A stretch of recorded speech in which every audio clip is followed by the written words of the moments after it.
Unit, that's the SIU, presented its interim SABC investigations report to Parliament's Portfolio Committee on Communications yesterday. So far, some of the report's findings confirm 3 irregular appointments with salary increases, 8 contracts that were awarded irregularly.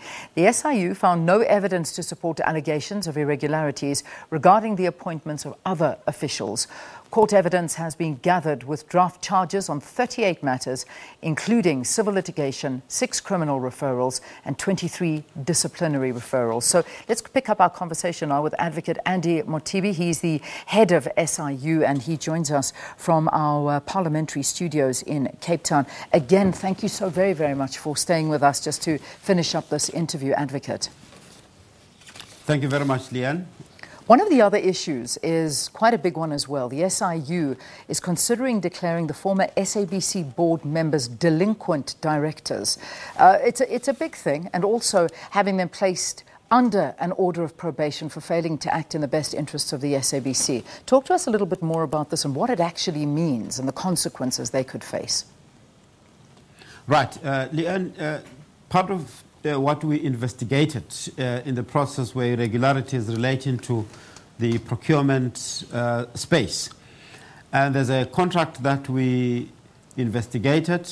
There's a security contract, and we found that there were irregularities in the awarding of that contract. And we did report that that matter is pending in court. Without compromising the litigation process that's underway, we would then, at an appropriate time, consider that process has already been communicated to the board of directors to consider the contravention of the Companies Act.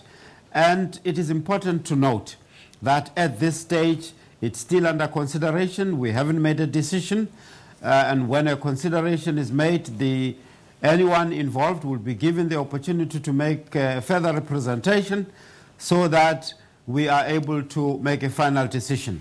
The bottom line is that the directors are expected to act in the best interest of the corporation, and where we find that they have not acted in line with their fiduciary duties, then that is the basis on which we're saying they would have contravened the Companies Act. Okay.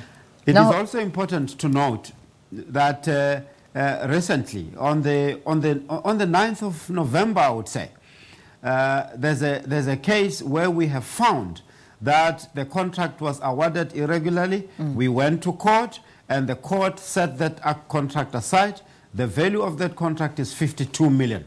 So there is a likelihood that we will be saving the corporation that value, and that could go into the operations of the corporation. I mean, some of these contracts that you talk of, I mean, these, as you say, these run into tens of 20 of millions of rands. I mean, just one of the contracts awarded is, and under question, is the Lorna Vision contract for 62 million, or nearly 63 million. That was awarded by former SABC CFO James Aguma. That's also being prepared for litigation.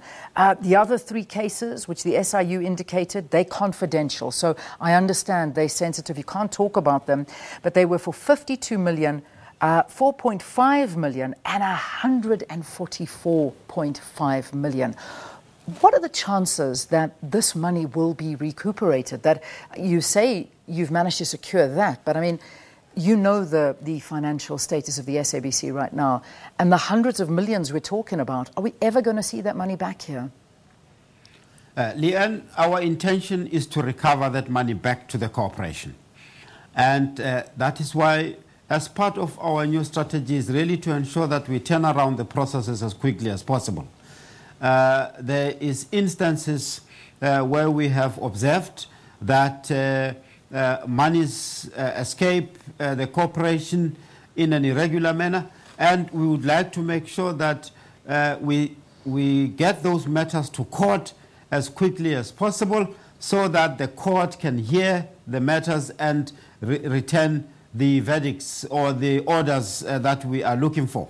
By doing that, we will ensure that we recover the monies and act quickly before the monies disappear. But the other process that we work on to ensure that we deal with all the avenues, it's the interaction and collaboration with the Asset Forfeiture Unit. So that involves the National Prosecuting Authority.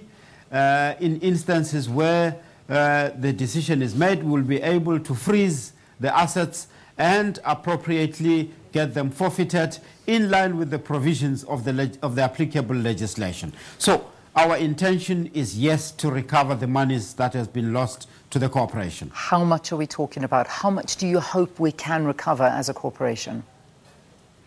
There's various matters, as you have indicated, but we're looking into the region of about more than 200 million at hand here. It could be more, but as we indicate, is the process that has to be argued at court and ensure that the proper quantification is tabled at court and both parties will argue. We're looking in investigations as well, mentioning draft charges on 38 matters in respect of the outcome investigations, including 6 criminal referrals and 23 disciplinary referrals. Are you at liberty to expand on that for us a bit? Look, the disciplinary charges and in many instances we really can't mention the names because the charges have not been presented as yet. But these are the areas where the officials of the SABC would have conducted themselves either contrary to the policies and did not follow process, either did unauthorized decisions. And in that case, we would then put together the evidentiary material and refer it to the corporation because it is the accounting authority, the board and the management who are supposed to take disciplinary action. And we have seen that the board has really acted swiftly on the matters that we have referred to. That gives us comfort and satisfaction that there is consequence management that we would like to see on all of those who are guilty of misconduct. Just on the other matters, please continue. Continue.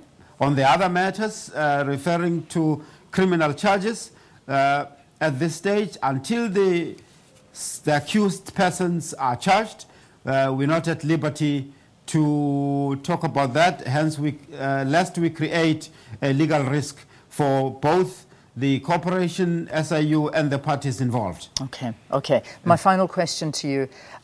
You informed Parliament that the final report will be ready and issued on April 2019. Firstly, do you think that you will meet that deadline, and how much work still actually needs to be done? Leanne, we have mentioned that this investigation was divided into 2 phases. Phase 1 has been concluded, and part of our practice is that which is allowed in the legislation and is actually a good practice, so that we produce interim report to the President. Second phase has already commenced, and that covers the TNA breakfast shows that were held and some of the monies and the so-called sponsorships that were paid by the state institutions. We will dive deep into that. That phase 2 also includes some of the irregularities in the lease agreements, again about appointments or irregular appointments of officials, and that phase 2 will be concluded appropriately. And we are in a position where we should be able to reach that deadline to produce the report to the President by April. And as our methodology, and we presented this, that we do not wait until we produce the report to the President before we act, either civil recovery, criminal action, or civil litigation or disciplinary action. All those matters would have been referred and acted upon. We do include those actions in the final report. So the final report does not delay any taking of action against anybody who is guilty of corruption or any irregularity. Advocate, thank you for your time. Thank you for your patience with us as well, and allowing us to continue this interview. Advocate Andy Mothibi, Thank you very much for the opportunity. Thank you. He, of course, is the head of the SIU. He was joining us from our parliamentary studios.